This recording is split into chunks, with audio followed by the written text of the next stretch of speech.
नमस्कार साथियों, स्वागत है आप सभी का एक बार फिर से आपके अपने YouTube चैनल पर। आप सभी लोग फिर से पढ़ने वाले हैं साथियों कक्षा 12 के भौतिक विज्ञान के पहले चैप्टर साथियों। सवाल नंबर 4 है और ध्यान दीजिएगा, ये बहुत ही इंपॉर्टेंट सवाल है साथियों।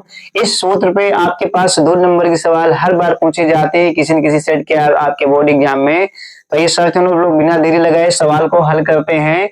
साथियों क्वेश्चन क्या दिया गया है, देखिए कि किसी वस्तु को 4.8 गुणे 10 की पावर -19 कूलाम से धनावेशित करने के लिए कितने इलेक्ट्रॉन निकाले जाएं, ज्ञात कीजिए। ठीक है, तो साथियों चलिए हम लोग हल करते हैं।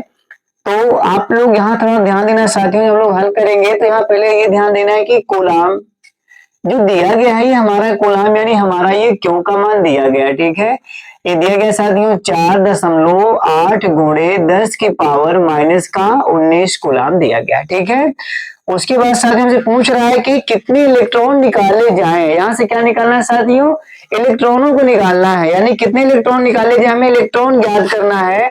तो यानी साथियों हमें निकालना है, इलेक्ट्रॉन की संख्या निकालना है। तो जब भी मित्रों ध्यान दीजिएगा, हम इलेक्ट्रॉन की संख्या को निकालेंगे या ज्ञात करेंगे, कभी निकालना हो या दिया रहे तो हमें ध्यान दीजिएगा इसके साथ जो इस पर लगने वाला आवेश होता है ये साथियों हमेशा से साथ जुड़ा रहता है। इसका मान नियत होता है साथियों 1.6 गुणे 10 की पावर -19 कूलाम होता है। ठीक है, तो साथियों जैसा कि आपने देखा हमें इलेक्ट्रॉनों की संख्या को ज्ञात करना है, तो हमारा जो इस पर आवेश है ये लग जाएगा साथियों। इसका मान नियत होता है 1.6 गुणे 10 की पावर -19 कूलाम हो जाएगा। ठीक है, और उसके बाद हमें निकालना है एन बराबर, इसको हम साथियों क्वेश्चन मार्क लगा देंगे। उसके बाद इसका हम लोग साथियों सूत्र लगाएंगे। इसका सूत्र होता है Q बराबर Na होता है, और जब हम साथियों यहाँ से n को बाहर करेंगे तो ये हमारा Q/A हो जाएगा। ठीक है, अब इसी अकॉर्डिंग साथियों हम सवाल को हल करते हैं।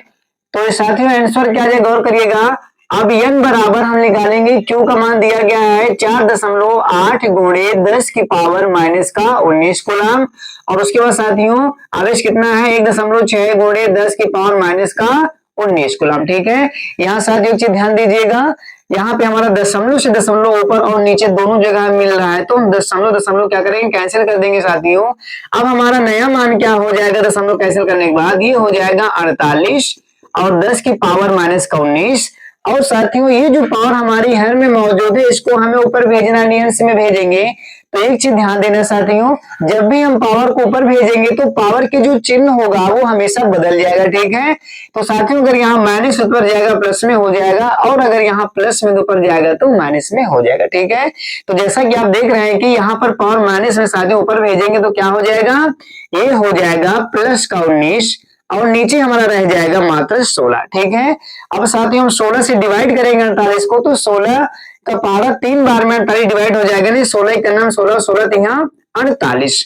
तो साथियों हमारे पास आंसर आ गया 3। और ये जो हमारा -19 है और +19 है साथियों, तो घात दोनों बराबर है, संख्या मौजूद है दोनों छोर पे यानी दो साइड पर। तो साथियों यहाँ पर माइनस में घात है और यहाँ पर +19 है, तो साथियों हमारा प्लस और माइनस माइनस होता है, हम सब जानते हैं साथियों। तो यहाँ से क्या हो जाएगा 19 घट जाएगा और हमारा जो आंसर रह जाएगा वो 3 ही शेष है साथियों। तो यही हमारा क्या हो जाएगा 3 इलेक्ट्रॉन हमारा साथियों हो जाएगा आंसर। ठीक है, तो उसके बाद साथियों आप इसके स्क्रीनशॉट ले लीजिए और उसके बाद हम लोग मिलते हैं अगले वीडियो में। तब तक के लिए नमस्कार।